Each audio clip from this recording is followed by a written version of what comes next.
Mari Bapak Ibu sekalian, kita akan bersama-sama belajar mengenai surat Efesus.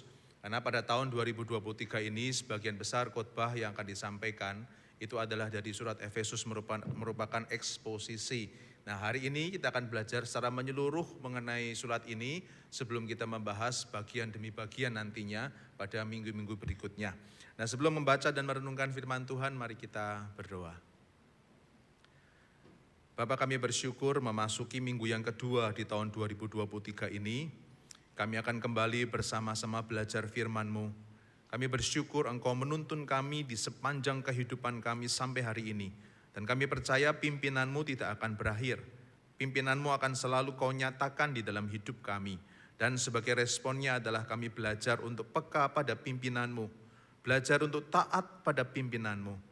Belajar untuk mendengar apa yang Kau mau sampaikan buat kami. Itu sebabnya Tuhan pagi ini berbicaralah. Kami mau belajar. Kami mau bertumbuh di dalam Engkau. Kami mau mengetahui isi hati-Mu.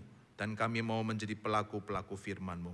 Untuk hamba-Mu yang men-sharingkan firman Tuhan, kiranya Tuhan yang sudah memimpin di dalam semua persiapannya. Engkau juga yang menguasai pikiran dan semua ekspresi serta tutur kata. Sehingga apa yang disampaikan itu betul-betul dari Tuhan. Betul-betul menolong kami untuk memahami isi hati-Mu dan memotivasi kami untuk menjadi pelaku-pelaku firman-Mu. Terima kasih Tuhan, kami berdoa di dalam nama Tuhan Yesus Kristus. Amin. Bapak Ibu sekalian, sebagai dasar perenungan kita, saya akan membacakan bagian firman Tuhan dari surat Efesus pasal yang pertama, ayat yang ke-9 sampai yang ke-14, yang berbunyi demikian. Sebab Ia, yaitu Tuhan, telah menyatakan rahasia kehendaknya kepada kita sesuai dengan rencana kerelaannya, yaitu rencana kerelaan yang dari semula telah ditetapkannya di dalam Kristus, sebagai persiapan kegenapan waktu untuk mempersatukan di dalam Kristus sebagai kepala atau pusat atau yang utama segala sesuatu, baik yang di sorga maupun yang di bumi. Aku katakan di dalam Kristus, karena di dalam Dialah kami mendapat bagian yang dijanjikan. Kami yang dari semula ditentukan untuk menerima bagian itu sesuai dengan maksud Allah yang di dalam segala sesuatu bekerja menurut keputusan kehendaknya, supaya kami yang sebelumnya telah menaruh harapan pada Kristus boleh menjadi puji-pujian bagi kemuliaannya. Di dalam Dia, kamu juga, karena kamu telah mendengar firman kebenaran, yaitu Injil keselamatanmu, di dalam Dia kamu juga, ketika kamu percaya, dimeteraikan dengan Roh Kudus yang dijanjikannya itu. Dan Roh Kudus itu adalah jaminan bagian kita sampai kita memperoleh seluruhnya, yaitu penebusan yang menjadikan kita milik Allah untuk memuji kemuliaannya. Sampai sedemikian jauh pembacaan firman Tuhan. Berbahagialah setiap kita yang mau dengan tekun dan setia membaca, merenungkan, menghayati, kemudian melakukannya di dalam hidup kesehariannya. Bapak Ibu sekalian, saya tidak tahu apa pemikiran kita tentang surat Efesus. Mungkin kita melihat ini adalah suatu surat yang banyak perdebatan, karena sebagian sarjana Alkitab mengatakan ini adalah surat umum, tidak khusus kepada jemaat di Efesus dengan berbagai argumentasinya. Dan sebagai surat umum tidak ada hal-hal spesifik, masalah spesifik yang dibahas dari surat ini. Bandingkan misalnya dengan surat Korintus, di mana Rasul Paulus secara spesifik bicara mengenai kesatuan jemaat, karena memang jemaat Korintus sedang mengalami perpecahan.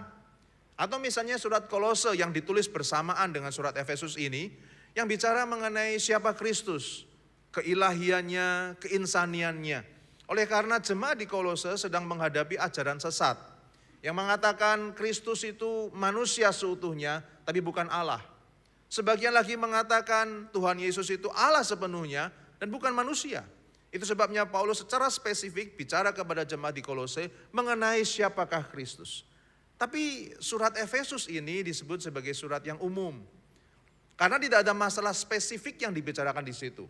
Bahkan kalau kita membaca hampir sama dengan surat Roma, tapi pada cara penulisan yang agak berbeda, itu bicara mengenai dasar-dasar iman Kristiani yang umum memang harus kita miliki.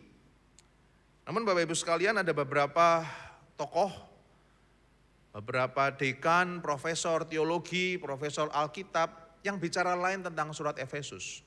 Mereka memberikan apresiasi yang luar biasa untuk surat ini. Misalnya Samuel Taylor, dia adalah seorang seniman, kritikus sastra, filsuf, teolog dari gereja Anglikan yang hidup sekitar abad 18. Dia mengatakan surat Efesus ini adalah surat atau tulisan yang paling sakral dari manusia. Entah dia bandingkan dengan karya kesusastraan yang lain, karena dia adalah seorang sastrawan, kritikus sastra. Entah dia bandingkan dengan surat-surat yang lain di dalam Alkitab, dia mengatakan surat Efesus ini adalah surat yang paling sakral yang pernah ditulis oleh manusia. Demikian pula seorang teolog, seorang dosen, yaitu Frederick V.V. Bruce, yang lahir tahun 1910 sampai tahun 1990 yang lalu meninggal dunia. Beliau adalah seorang penulis buku, seorang dosen di 4 sekolah teologi. Dia mengatakan bahwa surat Efesus adalah intisari pemikiran dari Rasul Paulus karena merangkum tema-tema besar dari seluruh surat Paulus. Jadi dari semua surat itu, kalau dirangkum dan dibuat intisarinya, itulah surat Efesus, kata dia. Tokoh yang lain yaitu Armitage Robinson. Dia adalah seorang profesor dan dekan sekolah teologi Christ College di Cambridge. Dia adalah juga seorang pendeta bagi Raja Edward yang ke-7.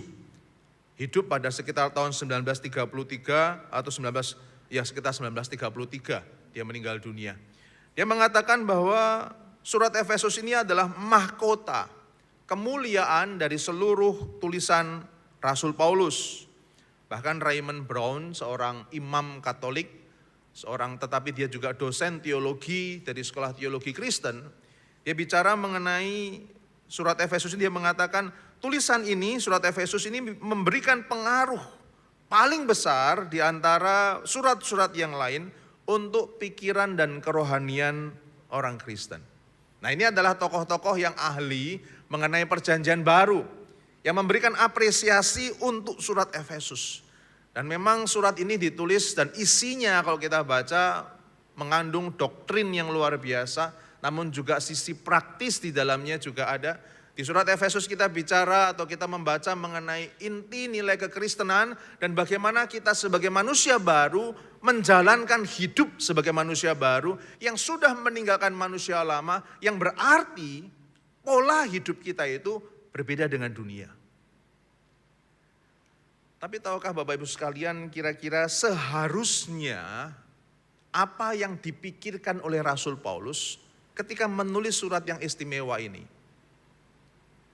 Saya mengajak kita melihat apa yang dibayangkan, yang dipikirkan dan dirasakan oleh Rasul Paulus ketika menulis surat ini dan apa yang seharusnya dituliskan ketika dia menuliskan. Jadi antara pikiran perasaannya dan isi surat ini kita bandingkan. Kenapa begitu Bapak Ibu sekalian? Karena kalau kita membaca kira-kira apa yang dipikirkan oleh Rasul Paulus, itu kita akan menemukan berbeda sekali dengan isinya. Kenapa demikian? Karena Rasul Paulus memiliki sejarah yang baik, tapi juga sejarah yang buruk ketika dia melayani di Efesus. Kisah Rasul pasal 19 cerita mengenai kali kedua Rasul Paulus mengunjungi jemaat di Efesus.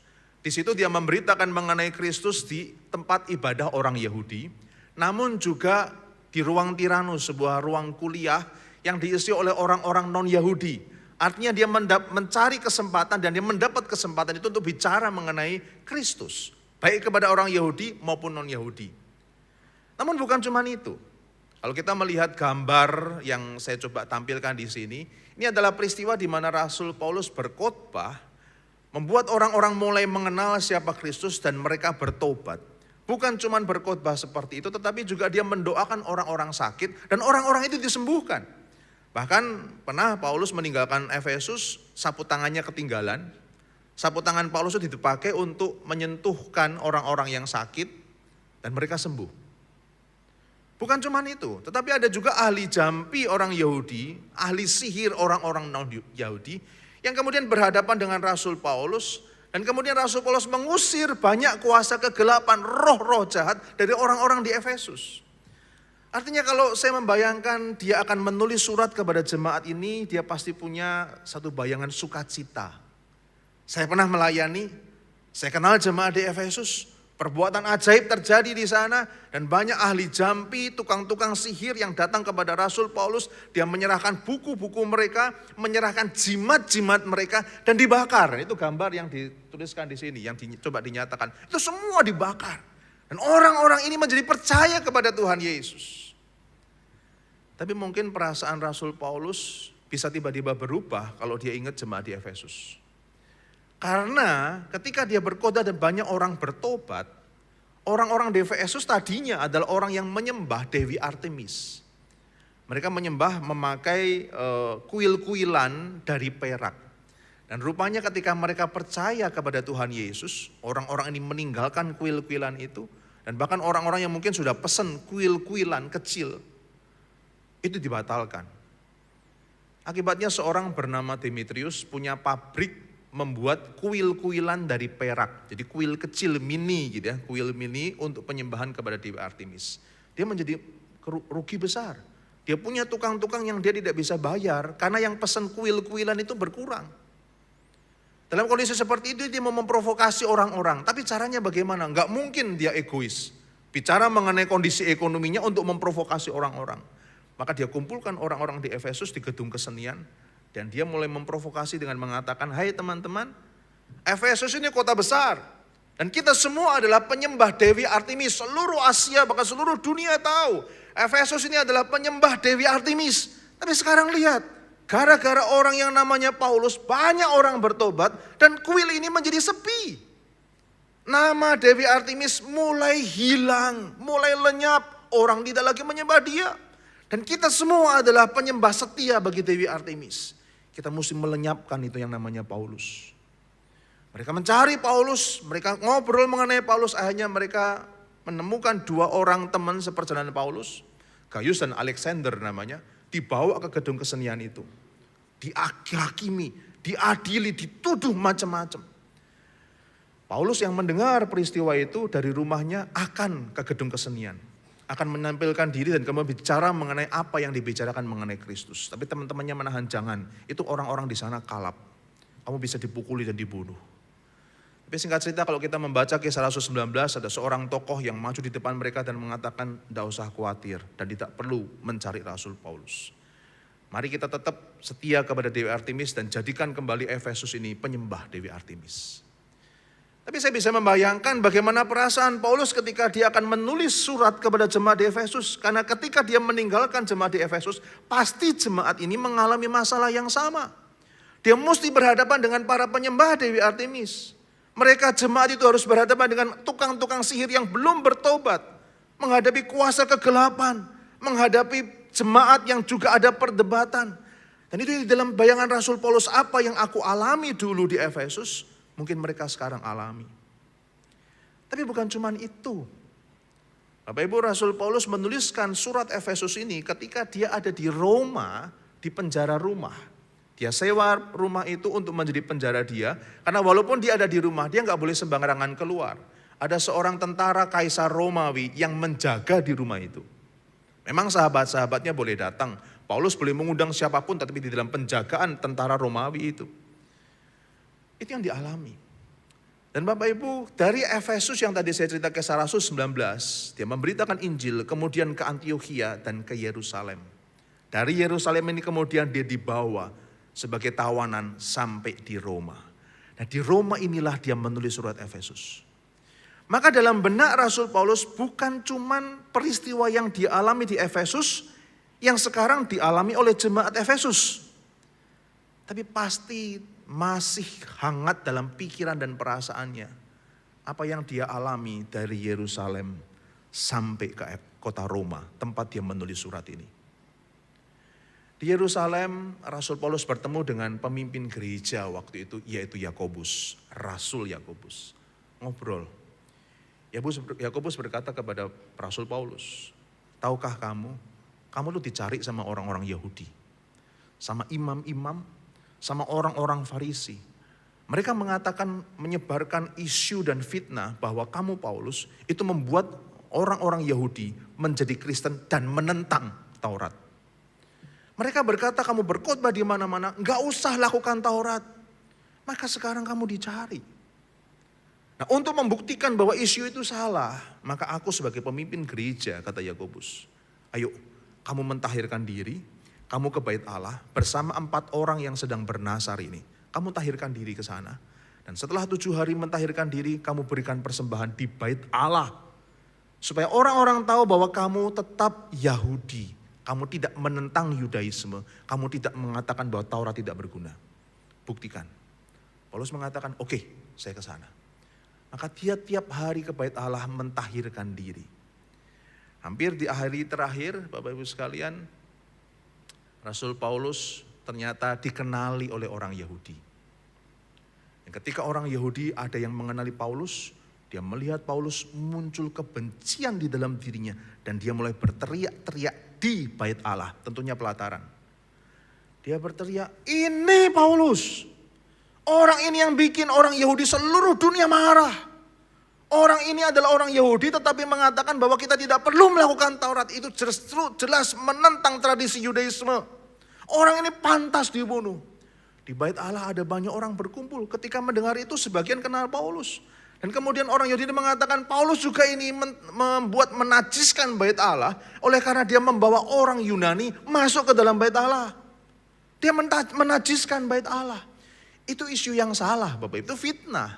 Karena Paulus memang membawa orang Yunani, tapi tidak masuk ke bait Allah. Di kota Yerusalem, tidak masuk bait Allah. Tapi karena kebencian orang ini memfitnah Paulus di depan orang banyak. Dan orang-orang banyak mulai marah. Mereka terprovokasi di bait Allah dan mengatakan, enyahkan Paulus, syarat dia.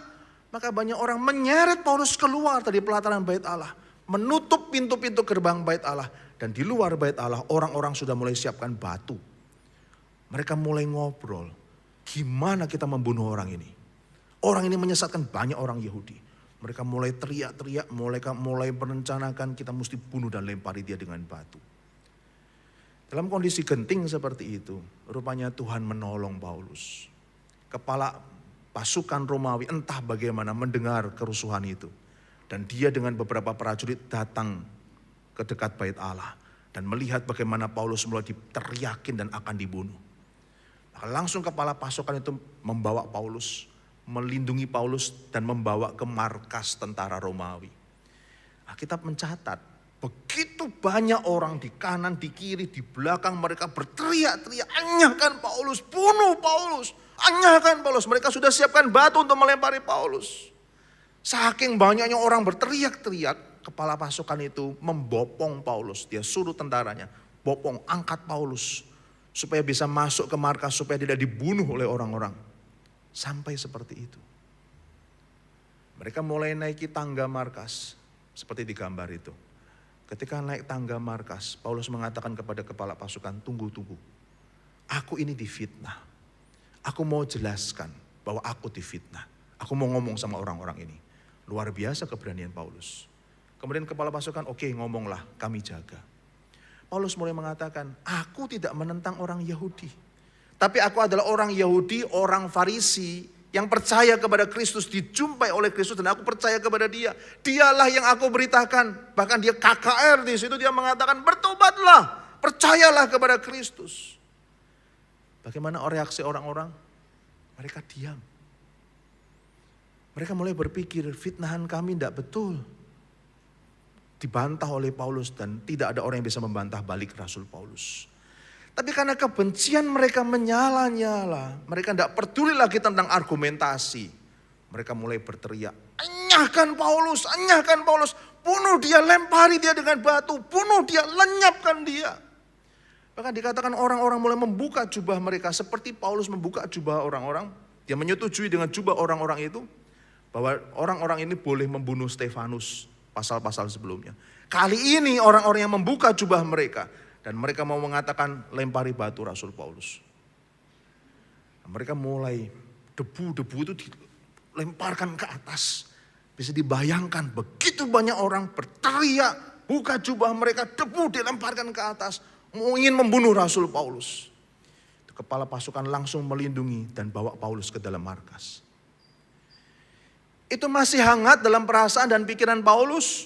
Karena itulah yang membuat Rasul Paulus dipenjara di Roma waktu dia menulis surat Efesus ini. Tidak hanya berhenti di situ. Di markas kepala pasukan tanya, kenapa sih kamu diperlakukan seperti itu? Apa kamu memberontak? Paulus mengatakan, enggak, ini masalah orang Yahudi. Dia cerita kepada kepala pasukan. Kemudian kepala pasukan mengatakan, aduh itu tuh masalah Yahudi. Bukan masalah dengan Romawi, itu masalahmu dengan orang-orang Yahudi. Oke, besok akan aku bawa kamu ke mahkamah agama orang Yahudi. Karena masalahmu dengan mereka bukan dengan kami. Maka Paulus dibawa ke mahkamah agama. Apa yang Paulus ceritakan di mahkamah agama? Dia mengatakan kalian memfitnah. Saya itu bicara mengenai Kristus. Dan dia kesaksian lagi di mahkamah agama.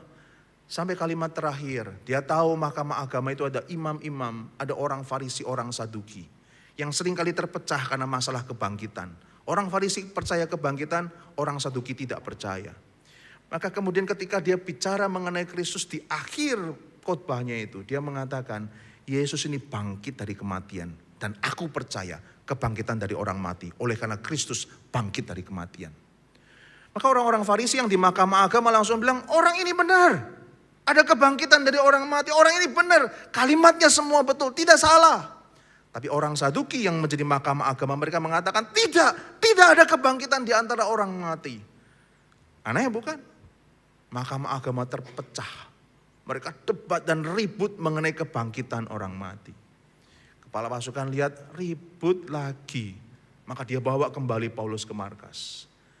Tapi kali ini kepala pasukan itu merasa tidak bisa bicara biasa. Maka dia mengatakan kepada tentaranya, rantai dia, telentangkan dia. Kita sesah sampai dia cerita yang sebetulnya. Masa bicara mengenai Kristus dia diperlakukan seperti itu? Cuman bicara mengenai yang orang namanya Yesus, dia kok mau dibunuh begitu banyak orang? Enggak, pasti ada yang disembunyikan. Kira-kira seperti itu. Maka kepala pasukan mengatakan, telentangkan dia. Ikat dengan rantai. Ketika Paulus ditelentangkan begitu akan dipukul dengan tongkat. Paulus mengatakan, tunggu sebentar. Saya ini warga negara Roma. Dan menurut undang-undang warga negara Roma tidak boleh dihukum tanpa diadili. Saya naik banding kepada Kaisar. Saya minta diadili sebagai warga negara Roma. Kepala pasukan langsung kaget. Oh, kamu warga negara Roma? Waduh, salah kalau langsung diperlakukan seperti itu. Maka kemudian kepala pasukan merasa bukan kekuasaan saya. Maka tetapi pada waktu dia mulai berpikir, ini mesti dibawa ke Kaisaria. Dihadapkan pada wali negeri Festus. Ketika dia mulai merencanakan seperti itu, dia akan dibawa kembali ke mahkamah agama, bukan kepada Festus. Dia mendengar dari kemenakan Rasul Paulus, hati-hati, ada 40 orang Yahudi yang berpuasa, yang bernasar, dan mengutuk diri mengatakan, kami terkutuk sebelum kami membunuh Paulus. Kami harus membunuh Paulus. Ayo nanti bawa dia ke mahkamah agama, kami akan bunuh dia. 40 orang. Dan entah bagaimana rencana itu didengar oleh kemenakan Paulus. Kemenakan Paulus ngomong sama kepala pasukan. Ini cara Tuhan yang luar biasa. Dan kepala pasukan mengambil keputusan, enggak kami bawa ke mahkamah agama, harus kepada wali negeri. Dan dia diadili sebagai orang Roma. Bapak Ibu tahu bagaimana cara membawa Paulus dari Yerusalem ke Kaisaria? Dia bawa jam 9 malam. Dikawal oleh 200 tentara berjalan kaki. 70 pasukan berkuda dan 200 orang membawa lembing. 470 tentara Romawi yang mengawal Rasul Paulus jam 9 malam. Itu menggambarkan betapa gentingnya kondisi Rasul Paulus, bukan? Rasul Paulus salah apa, Bapak Ibu? Dia memberitakan mengenai Kristus, tetapi itu yang dia alami. Dari Yerusalem ke Kaisaria, sampai di Kaisaria dia mencoba memberi kesaksian dan memberitakan tentang Kristus kepada Festus, diganti oleh Felix. Dia ceritakan kembali kepada Felix, waktu ada Raja Herodes Agripa datang berkunjung ke sana, dia cerita lagi di depan Raja Herodes itu. Dan kepada tiga pejabat ini mendengar Rasul Paulus, mereka mengatakan, orang ini enggak salah. Orang ini enggak salah, tapi kenapa diperlakukan seperti itu? Sampai akhirnya dia dibawa dari Kaisaria itu ke Roma. Dan di dalam perjalanan, macam-macam Bapak Ibu sekalian. Kapalnya karam, Ketika dia kumpulkan kayu untuk kayu bakar di Pulau Malta, ketika terdampar ada ular berbisa menggigit dia. Dan orang-orang mengatakan ini pasti orang berdosa, orang salah. Sudah dipenjara, ditawan, dikawal, lolos dari karam kapal, digigit lagi binatang buas, ular berbisa. Matilah dia. Tapi Paulus hidup. Dia mengalami perjalanan yang sulit sampai ke kota Roma. Dan di kota Roma itulah dia mau menulis surat Efesus. Kenapa saya menceritakan peristiwa di Yerusalem, Kaisaria sampai ke Roma? Karena saya yakin ketika dia mau menuliskan surat Efesus itu, dia memikirkan dan perasaannya masih hangat semua peristiwa itu. Dan kalau dia akan menulis surat, apa yang seharusnya dia tulis? Dari semua pengalaman baik di Efesus maupun di Yerusalem, Kaisaria sampai ke Roma. Mestinya dia mengeluh, bukan? Lu Tuhan, saya itu melayani engkau, saya memberitakan mengenai engkau. Saya tidak bersalah. Saya mempertobatkan banyak orang, mendoakan banyak orang, membuat orang banyak bertobat dan percaya kepada Tuhan Yesus. Seharusnya saya punya uang banyak. Seharusnya saya makin populer. Seharusnya saya makin banyak kesempatan KKR. Seharusnya saya sehat. Tapi sekarang saya di penjara di kota Roma, walaupun penjara rumah. Maka seharusnya dia mengeluh. Seharusnya dia menyalahkan tentara Roma, dia menyalahkan orang Yahudi, dia salahkan Festus, Felix, Raja Agripa, dia salahkan kapal, dia salahkan Tuhan. Tapi apa isi surat Efesus? Bapak Ibu boleh baca 6 pasal surat Efesus, tidak ada satu kalimat keluhan pun. Tidak ada satu kalimat menyalahkan Tuhan, menyalahkan orang Romawi, menyalahkan orang Yahudi yang memfitnah dia. Tidak ada. Apa yang dia tulis? Yang kita baca tadi pasal yang 1 ayat 9-14. Bahkan kalau Bapak Ibu baca ayat 3-14. Dia bicara mengenai Kristus. Satu kata yang berulang berkali-kali di dalam Kristus, en Christo. Baik itu secara langsung dia tulis di dalam Kristus. Di dalam Kristus. In the Christ. Ada definite article. 10 kali. Beberapa kali tidak langsung dia tulis di dalam dia. Di dalam dia yang dikasihi dan yang mengasihi kita. Dia bicara mengenai Kristus. Loh, kok bisa? Pikirannya, perasaannya buruk. Dia bisa protes. Tapi isi suratnya lain. Isi suratnya mengenai Kristus. Di pasal 1 sampai pasal 6, pasal 1 sampai 3 bicara mengenai bagaimana karunia itu dialami di dalam Kristus. Pasal 4 sampai 6 bicara mengenai bagaimana karunia yang dialami di dalam Kristus harus diwujudkan di dalam kehidupan sehari-hari. Kau bicara mengenai Kristus, kenapa seperti itu? Saya ingat, saya pernah melihat di TikTok ada seorang motivator. Dia cerita begini, dia di depan murid-muridnya, dia membawa satu botol air mineral dan dia bertanya, saya bukan tanya mereknya apa, dia bilang, saya tanya kira-kira beratnya berapa ini air mineral. Dia mengatakan, 100 gram, 150 miligram, 100 gram, 150 gram. Profesor itu mengatakan, oke, kita bisa tahu kalau kita timbang. Tapi poin saya adalah, katakanlah beratnya 100 gram atau 150 gram lah. Katakanlah beratnya segitu. Kita pegang 1 menit, 150 gram. 1 jam. 2 jam. 5 jam. 10 jam. Akan terasa lebih berat daripada berat sesungguhnya. Kenapa? Karena kita pegang terus. Supaya kita memegang dan menggenggam dia pada berat yang sesungguhnya, apa yang kita lakukan? Taruh. 1 kali, angkat lagi, tapi taruh. Kita menghadapi masalah dan masalah itu terasa semakin berat. Kenapa? Karena pikirin terus. Orang yang memfitnah kita, orang yang merugikan kita, yang menipu kita. Coba pikirin terus, makin hari makin terasa berat, makin terasa berat dan makin terasa berat. Singkirkan itu, jalani hidupmu. Tetapi bukan itu yang dilakukan Rasul Paulus. Rasul Paulus tidak sedang menyingkirkan pengalamannya Di Efesus, di Yerusalem, Kaisarea sampai ke Roma, tidak sedang menyingkirkan. Tidak sedang mengalihkan kepada Kristus, oke lupakan ini dan ingat Kristus. Lupakan orang-orang jahat dan ingat Kristus. Enggak. Dari surat Efesus kita akan melihat, Rasul Paulus melihat semua pengalaman buruknya itu di dalam koridor Kristus yang berkarya. Kristus lebih besar dari tentara Romawi. Kristus lebih besar dari mahkamah agama. Lebih besar dari semua pengalaman buruk yang dia alami. Itu Kristus. Lihat di dalam pasal yang pertama ayat 3-14 dia mengatakan, di dalam Kristus Bapa memilih kita sebelum dunia dijadikan.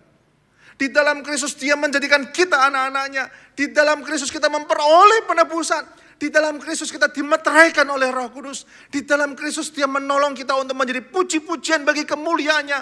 Di dalam Kristus kita akan memperoleh penebusan yang sempurna. Di dalam Kristus kita akan memuliakan dia di dalam kekekalan. Dan di dalam Kristus kita akan menjadi milik dia di dalam kekekalan. Sejak aku belum dilahirkan, Kristus sudah memilih aku. Ketika aku menjadi orang Farisi, Kristus mendatangi aku. Ketika aku menjadi murid Kristus, Kristus menguatkan aku. Ketika aku mengalami malapetaka, Kristus memimpin, membimbing, memberikan iman kepadaku.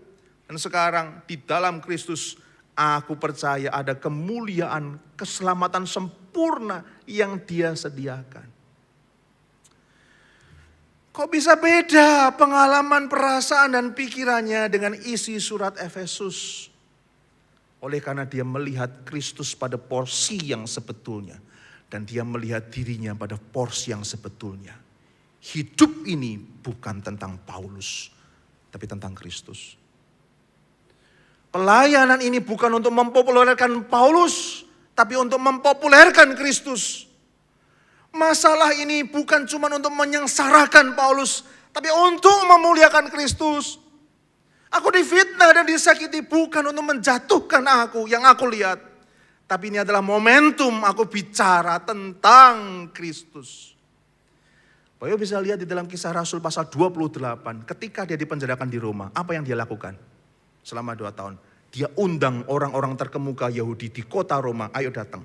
Dia diskusi dan dia bicara tentang Kristus. Tiap hari dia open house. Ayo datang. Aku mau bicara tentang Kristus. Bapak Ibu sekalian, memasuki tahun 23. Banyak mungkin kekhawatiran. Kita sudah berencana bagaimana saving money. Kita harus investasi di mana, bagaimana dengan investasi yang sudah ada. Akan terjadi krisis ekonomi luar biasa tahun 23 ini. Apa yang mesti kita lakukan? Oke, karena mungkin itu akan terjadi dan kita mesti menghadapi. Betul, kita mesti memikirkan. Tapi mari kita melihat. Tuhan memakai Rasul Paulus untuk memberikan contoh hidup ini. Bukan soal diri kita dan uang kita. Itu penting, tetapi hidup ini adalah tentang Kristus. Kalau harus terjadi tahun gelap di tahun ini, apa kehendak Kristus? Mari pandang kepada Dia. Kalau dalam kondisi gelap, dalam kondisi pandemi yang lalu, kita tetap sehat, kita sempat sakit kemudian disembuhkan. Kristus mau apa di dalam diriku, melalui aku bagi dunia ini? Itu yang Rasul Paulus pikirkan. Tuhan memakai aku sampai di Roma dan sekarang aku mau menulis surat untuk Efesus. Apa yang mesti aku tulis? Bukan tentang Paulus, tapi tentang Kristus. Kenapa kekristenan seringkali membuat kita kosong? Ibadah, memberi persembahan, rapat, aktif. Kenapa kita tidak bisa menikmati semua itu? Kenapa kita mengeluh di dalam cerita-cerita kita tidak seperti Paulus? Karena hidup kita bukan tentang Kristus. Paulus bagi dia hidup adalah Kristus.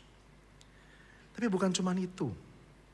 Bukan cuma Paulus bicara Kristus, Kristus, Kristus. Bukan bicara mengenai teologi, mengenal Kristus. Tapi dia bicara mengenai Kristus yang dia alami. Dia hayati.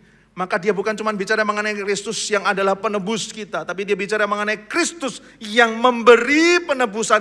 Dan aku mengalaminya. Dan aku adalah saksi. Aku mengalami Kristus. Surat Efesus istimewa bukan cuman karena pengalamannya, perasaan pikirannya beda dengan surat ini. Tapi yang dia tulis adalah yang dia alami. Nah Bapak Ibu, kalau kita bicara mengenai Kristus kepada anak-anak kita, kepada suami atau istri kita, Kristus yang seperti apa? Atau waktu kita memohon ampun atas dosa kita dari pengakuan dosa, yang kita pikirkan Kristus atau tentang kita? Bukankah seringkali kita, Tuhan aku berdosa, ampuni aku, bebaskan aku dari dosa, aku seperti ini, Tuhan tolong aku, bantu aku, Tuhan aku, semua aku. Kalau hidup ini adalah Kristus, maka ketika kita memohon ampun, kita mengingat Kristus. Dia Tuhan yang mengampuni aku dengan harga yang mahal. Dia Tuhan Allah yang menjadi manusia dan berkorban bahkan mati untuk aku. Dia Tuhan yang memberikan yang terbaik untuk aku. Tuhan terima kasih Engkau mengampuni aku. Tentang Kristus. Waktu kita berdoa untuk anak-anak kita, baik mungkin yang masih di dalam kandungan ataupun yang sudah dilahirkan, yang sudah remaja atau pemuda.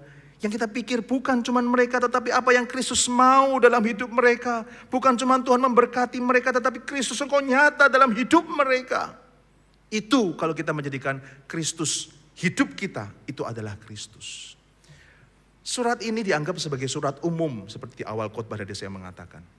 Tapi sebetulnya kalaupun surat umum, itu bersifat personal. Karena dia bicara mengenai Kristus yang dia alami. Itu sebabnya kemudian yang kedua. Dia bicara mengenai bagaimana orang yang mengalami Kristus, mengenal Kristus, mengalami penebusan, keselamatan dan bimbingan dari Kristus. Itu mesti diwujudkan di dalam hidup sehari-hari. Wujudnya adalah melawan kuasa kegelapan. Surat Efesus banyak ahli sihir. Dan jemaat di sana pasti menghadapi kuasa kegelapan. Maka dalam surat Efesus pasal yang kelima, dibicarakan mengenai senjata, perlengkapan senjata Allah melawan kuasa kegelapan. Wujudkan Kristus itu melawan kuasa kegelapan.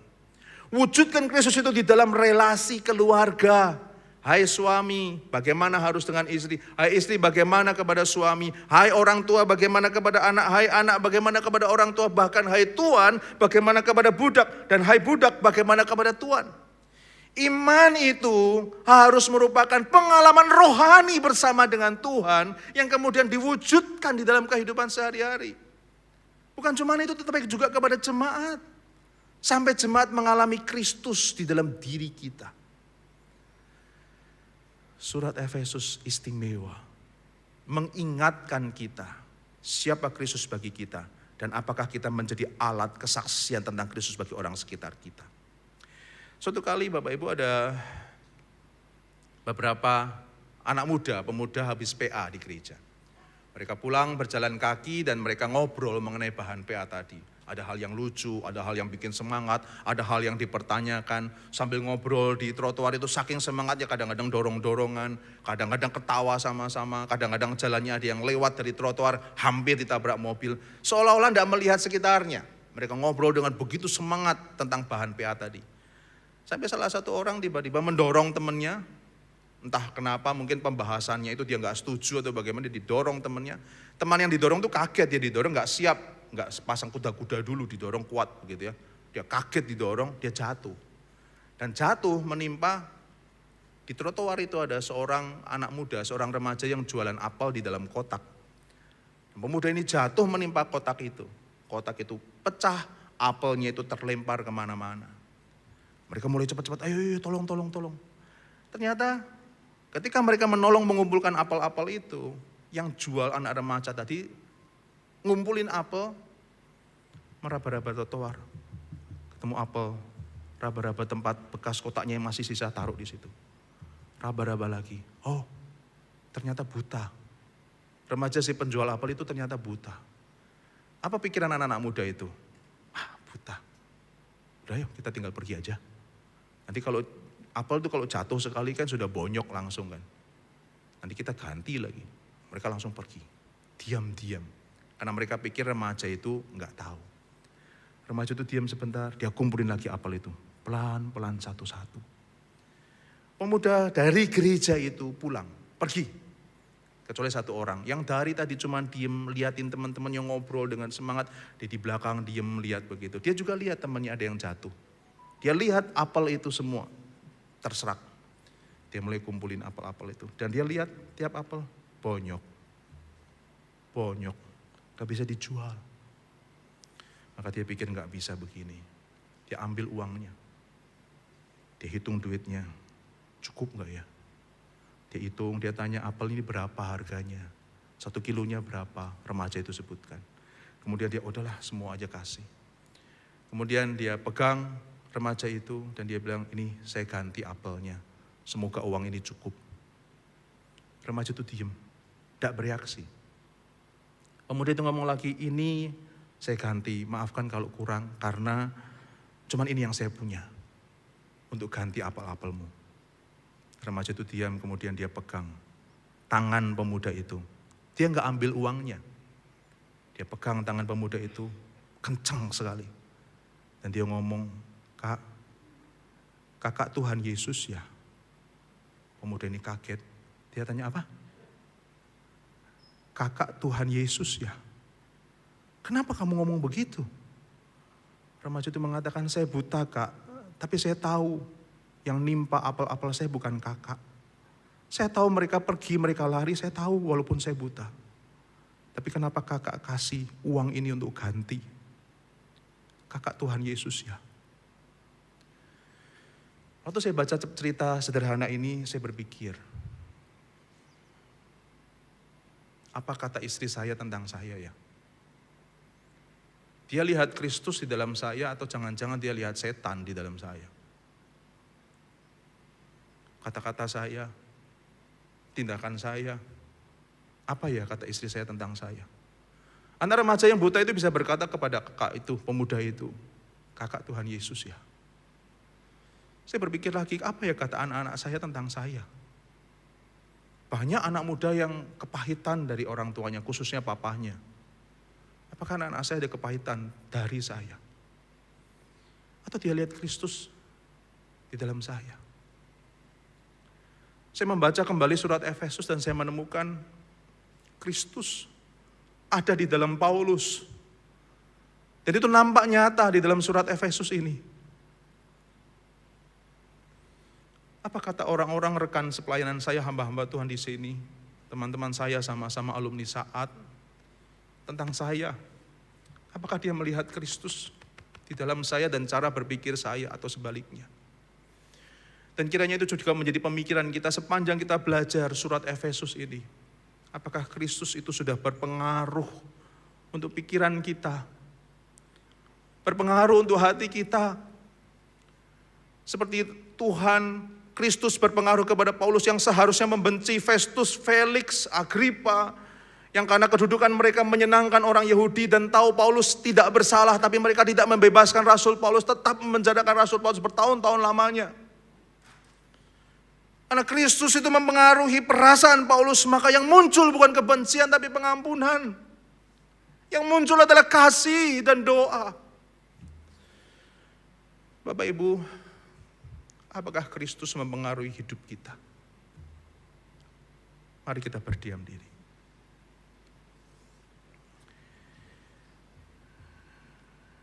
Hidup itu adalah Kristus, bukan tentang kita. Itu sebabnya mari pandang kepada Kristus dan mari kita mengevaluasi diri kita.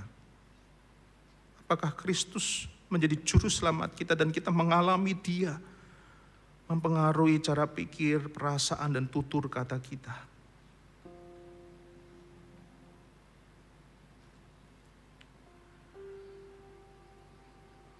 Bapa yang Maha Kasih,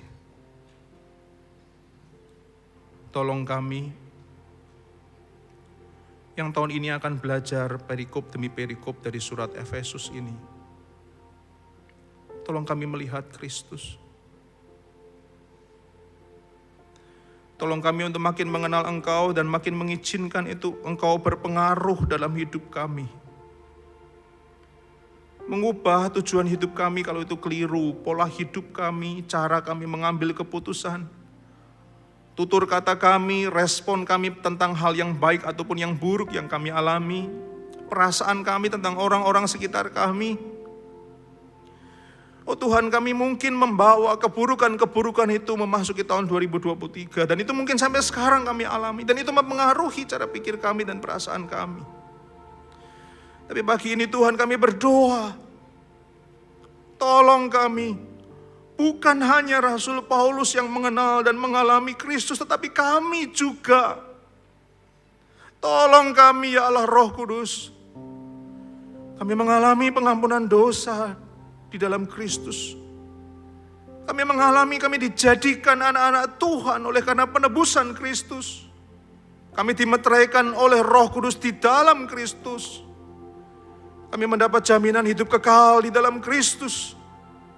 Kami mendapat kekuatan, penghiburan, perubahan di dalam Kristus. Oh Tuhan, jadilah Kristus, jadilah Tuhan bagi kami. Terima kasih. Lewat kami, keluarga kami bisa merasakan Kristus. Dalam nama Tuhan Yesus kami berdoa. Amin. Kiranya Tuhan memberkati kita sekalian.